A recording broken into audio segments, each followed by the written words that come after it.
गुरुवे नमः। विश्वं दर्पण दृश्यमान नगरीतुल्यं निज अंतर्गतं पश्यन्नात्मनि मायया बहिर्बोधभूतं यथा निद्रया या साक्षात् कुरुते प्रबोधसमये स्व आत्मानमेव अद्वयं तस्मै श्रीगुरुमूर्तये नमः। इदं श्री दक्षिणामूर्तये। ओम शांति शांति शांति। प्रणाम भगवान।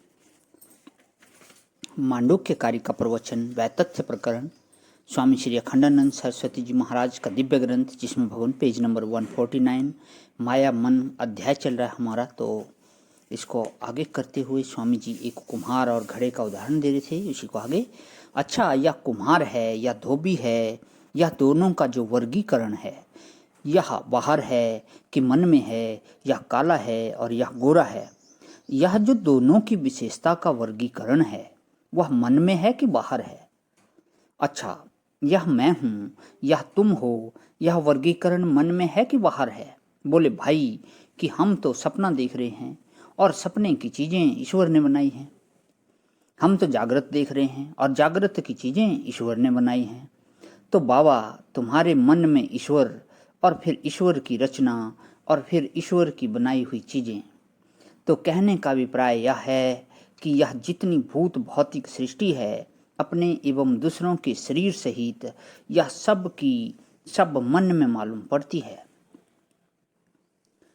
इसी से बौद्ध लोग कहते हैं कि यह तो सारा का सारा विज्ञान प्रत्यय ही है। आल्य विज्ञान भी विज्ञान ही है। आल्य विज्ञान, एक नया वर्ड सुना भगवान, आल्य विज्ञान। आल्य विज्ञान भी विज्ञान ही है और प्रवृत्ति विज्ञान भी विज्ञान ही है। आल्य मने घर। अच्छा, प्रवृत्ति विज्ञान भी विज्ञान है। तो जो कुछ इंद्रियक और अहंकारिक सृष्टि है, यह सब का सब विज्ञान है। तो वेदांती लोग भी कहते हैं कि सब की सब कल्पना है। इसमें हमारा कोई अधिक विवाद नहीं है कि यह विज्ञान ही सर्वरूप में भास रहा है कि चित्त सर्वरूप में भास रहा है। देखो, स्वप्न में अपने गुरुजी, चेला जी, पति जी, पत्नी जी, भाई जी, सास जी, सब तो अपने मन के चबूतरे पर ही और अपने मन के कमरे में ही पैदा होते हैं और अपना अपना काम करते हैं और मिट जाते हैं। वे सब मन के भीतर ही तो होते हैं ना। तो यह जो जागृत सृष्टि है, यह भी मन के पर्दे पर और मन की रोशनी में दिखाई पड़ रही है। मन से जुदा यह नहीं है। अब लो जरा देखो कि बौद्धों में और हमारे वेदांतियों में अंतर क्या हुआ। सुषुप्ति काल में जब विज्ञान चित्त अथवा मन विषयी भाव की कल्पना छोड़ देता है, उस समय में भी साक्षी के रूप में अपना आत्मा जागृत रहता है। सारी दुनिया सोवे तब जासो रोटी पोवे। वाह, सारी दुनिया सोवे तब जासो रोटी पोवे।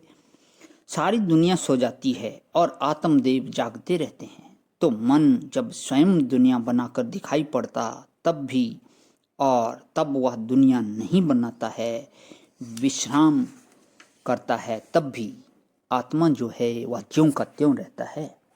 मुख्य बात यह है कि बौद्धों ने जो विज्ञान का स्वरूप ग्रहण किया है, वह स्वप्नावस्था और जागृत अवस्था दोनों में एक नहीं हो सकता। और यदि वह दोनों अवस्था में कदाचित एक हो भी जाए तो सुषुप्ति अवस्था में वह साक्षी के रूप में नहीं रह सकता।